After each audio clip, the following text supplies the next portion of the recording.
We're here because we're here. Because we're here. Because we're here. We're here because we're here. Because we're here. Because we're here. Edmund is singing along, moving along, dancing along with us.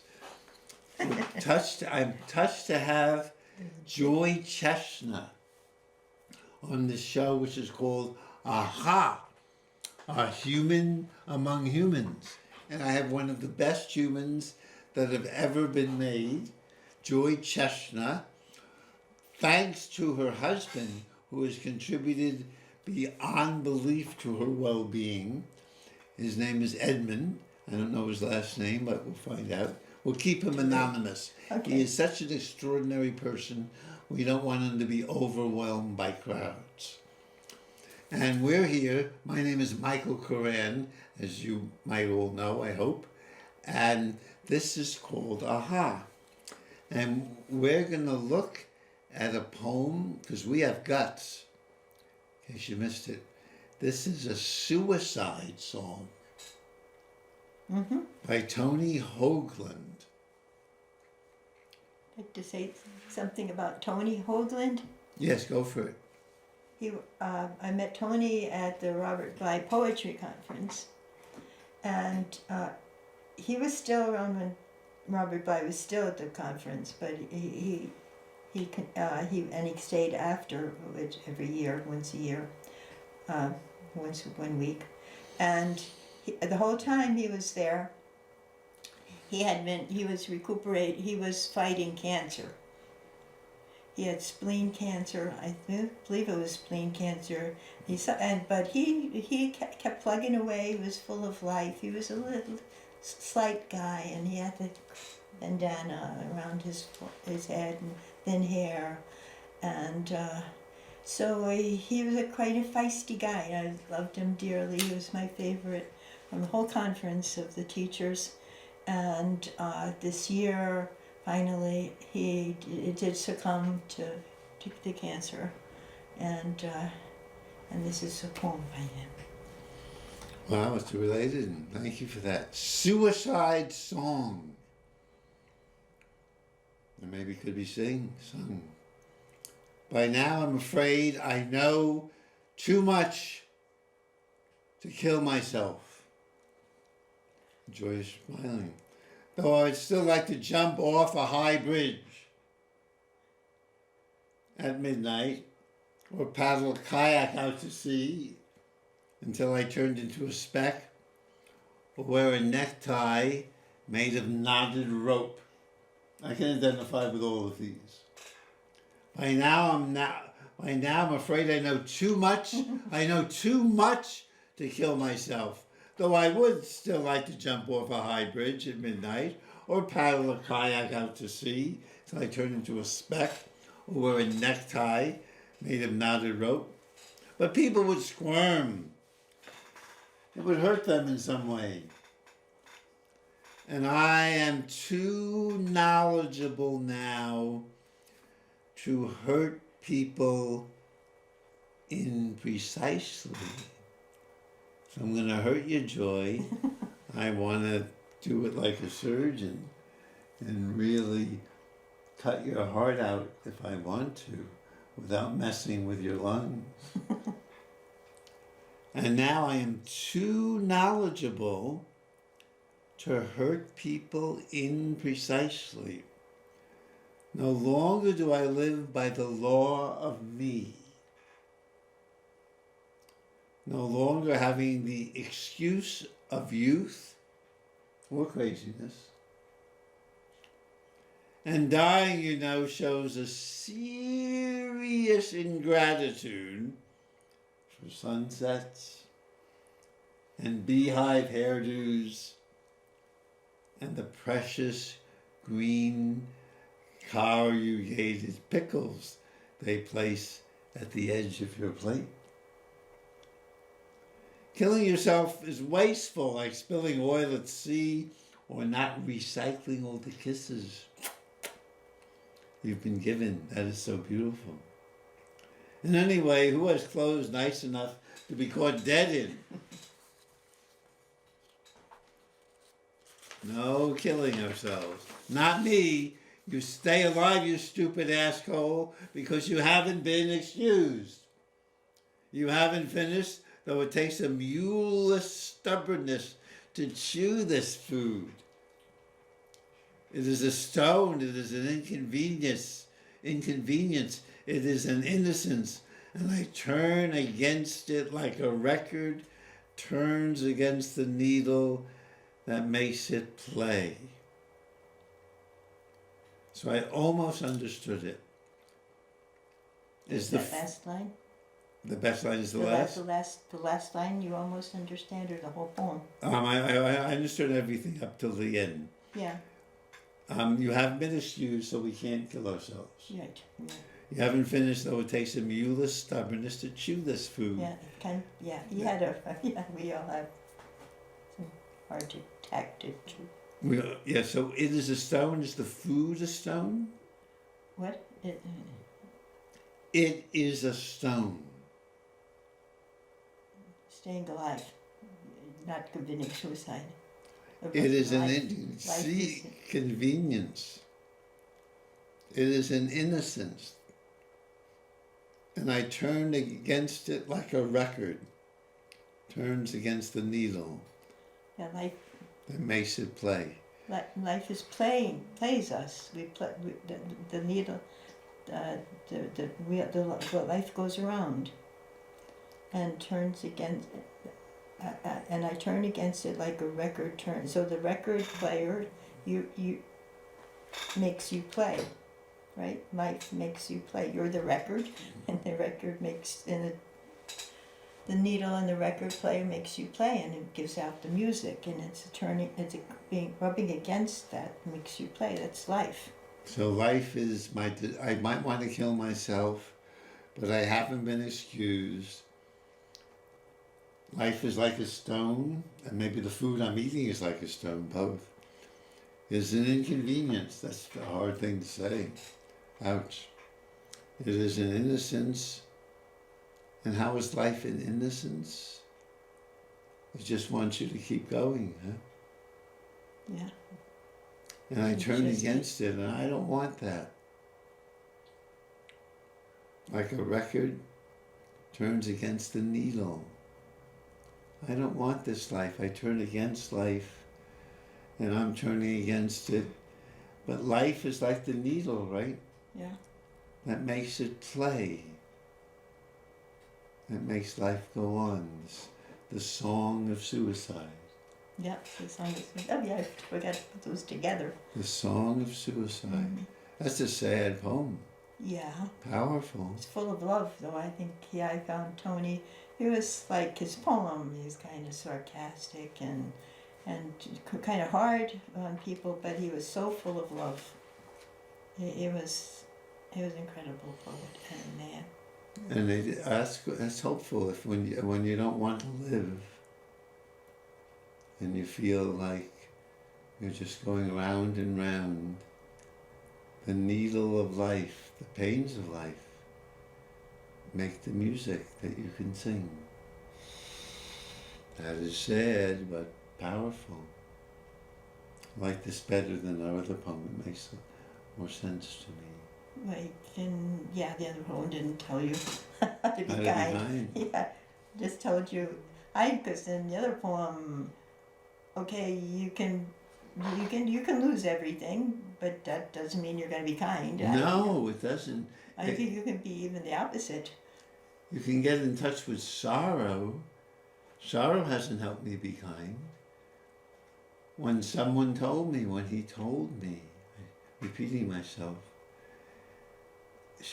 he said he was kind and compassionate, even though he doesn't lift a finger to help anyone.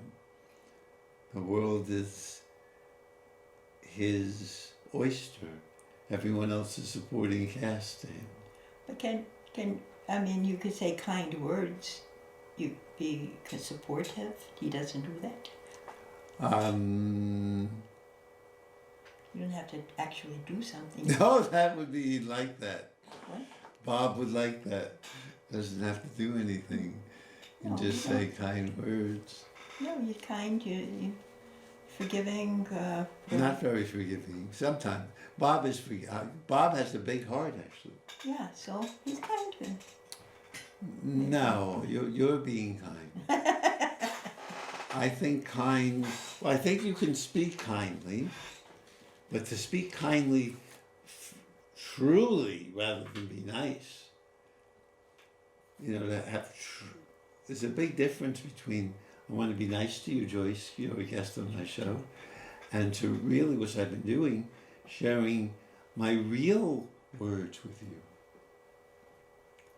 And they, I hope, are they kind? I know they're honest, and I know I don't want to say anything that would hurt you, and that might be kind. But maybe there's another level where out of my heart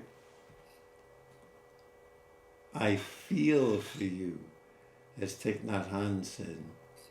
I feel for the frog and the fly and the pirate that rapes the Vietnamese girl and the Vietnamese girl.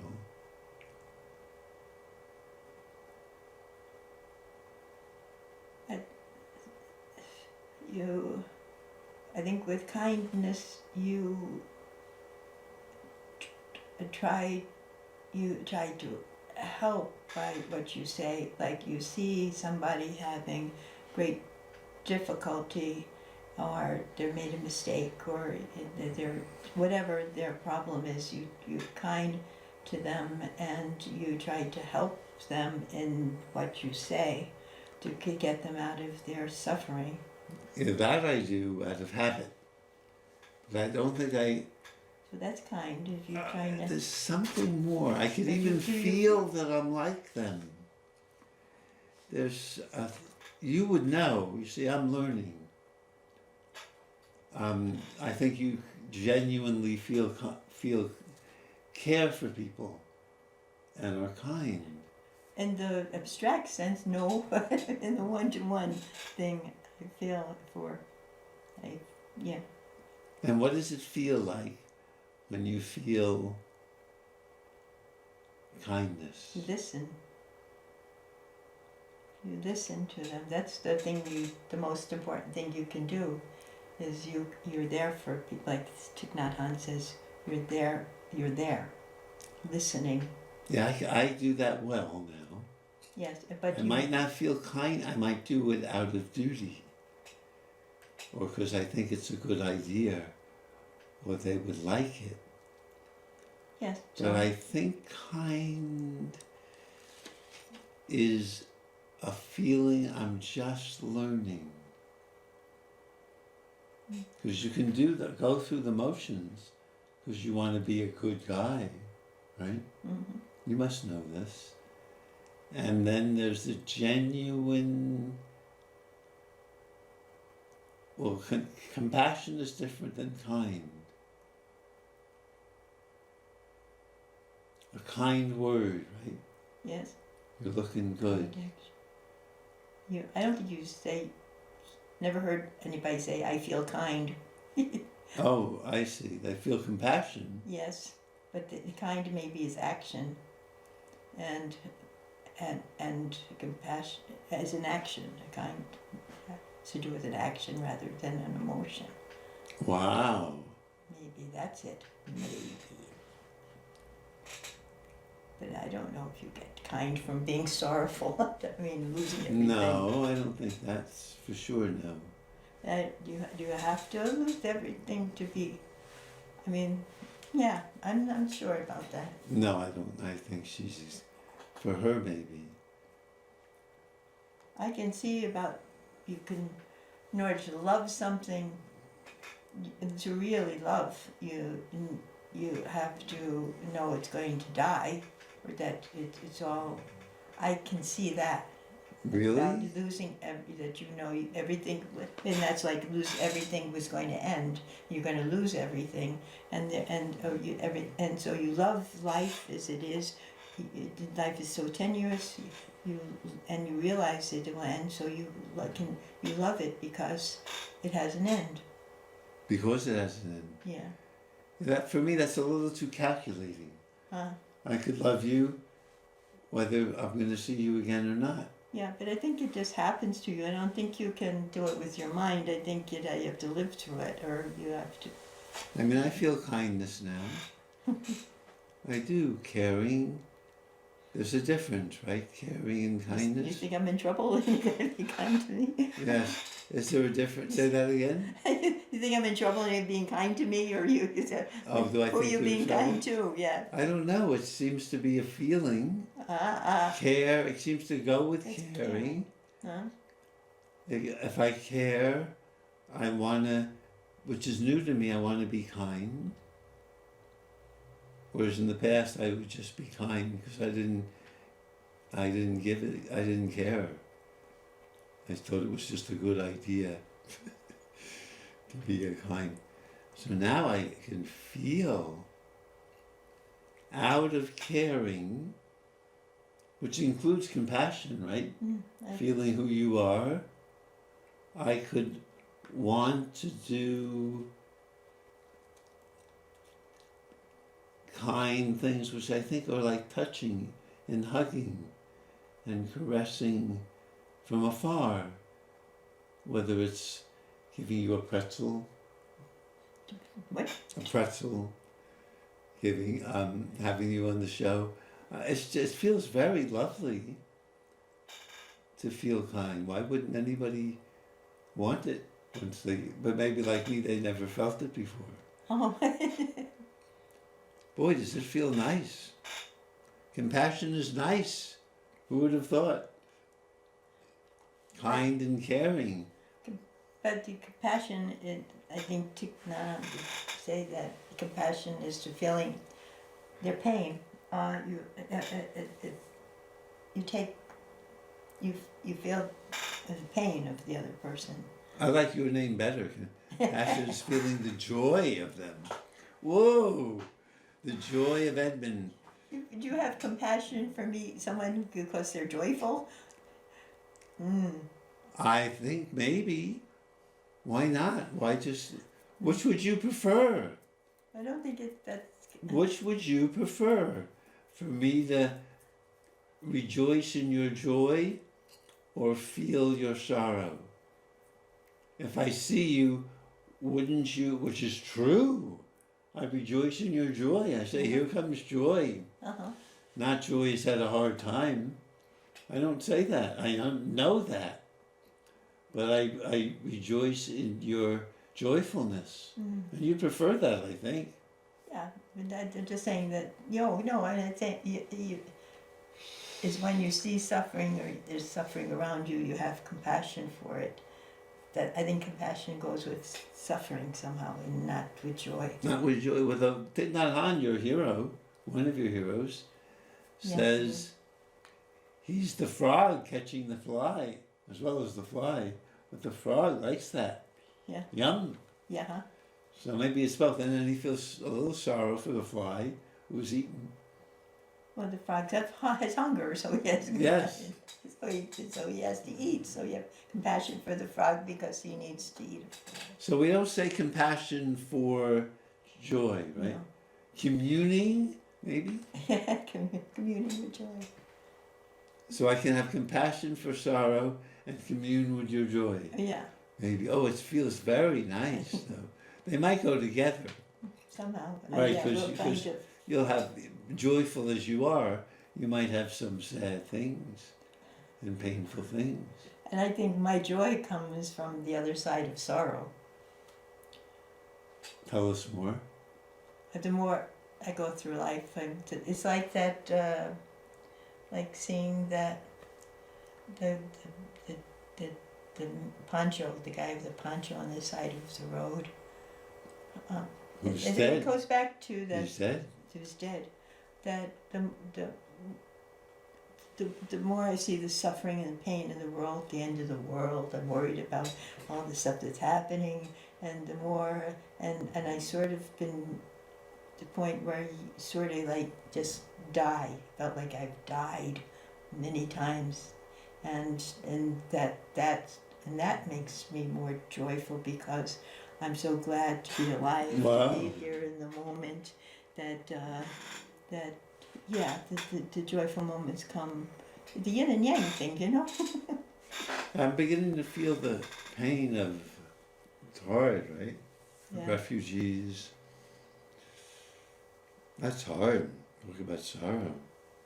You're supposed to find a balance between the two. You're not supposed to be ecstatic or in pain. I think Buddhism is supposed to Well, I be think happy. I'm both. I'm Pisces, both in opposite directions. Yeah. So I like where this is going. I tend to look at people now, this is new, as considering who you are and where you've come from. I understand why my friend Bob is so entitled and thinks the world owes him kindness, compassion, and he doesn't feel he owes anybody anything. So I understand, considering he was an only child, grew up in a wealthy home in Berkeley, had everything he ever needed, motorcycles, swimming pools, traveled to Africa, Asia. So I understand that that's who he is. And that's compassion, I guess. And then I want to be kind to him, not to expect him, like other people, to be aware of the impact of what he does on others. Do you see any suffering? Oh, he suffers big time. And so many people aren't giving him what he feels entitled to. Mm. And the friends all know to keep it. I can feel a black hole when I call him on the phone, even from Berkeley. It just needs so much because he's so out of touch. I have been, Bob. I understand that. For different reasons, I was very unentitled. When I was the oldest son, and now I can feel compassion and a desire to be kind to Bob and even do the things he demands. Would you please edit my book for me? Would you please go to the store for me because I'm feeling tired and get me a bottle of wine? Just all kinds of things. And I think I could feel, we're running out of time, but this is one example. At Dances of Universal Peace, which we both go to, there was one heavy man, I don't know if you met him or not, many years ago, who would kind of almost slobber in his hugging us when we went around the circle. Mm-hmm. We would dance and hug and move on to a new partner. And I thought, how inappropriate. What's wrong with him? I didn't like him at all. It just revulsion when he was coming around circle again and hugging. Come on, cut it out. Just, hi, like it was a big... And then, next time around the circle, I see his seeing eye dog. And I realize he's blind. And then when he comes to hug me in his slobbering hug, I slobber a hug right back to him with great compassion and rejoicing in the hug that we could share. And I think everybody is like this blind man.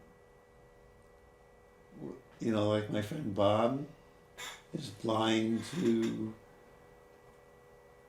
discovering that everybody has their own experience. Everyone is as important as him. He doesn't know that. He doesn't know the impact of his actions on others. so alone, really, because he's alienating so many people. And so he's like the blind man. And I think when I remember that, I can both feel for him. I have been there, and who knows, will be there again. And want to be kind to him, because like the blind man, in some ways he has lost his eyes. How you can be kind. How are you kind to him? Are you kind to him by the kindest thing would be to 5 seconds. make him 5 seconds. Yeah. Bye. Thank you.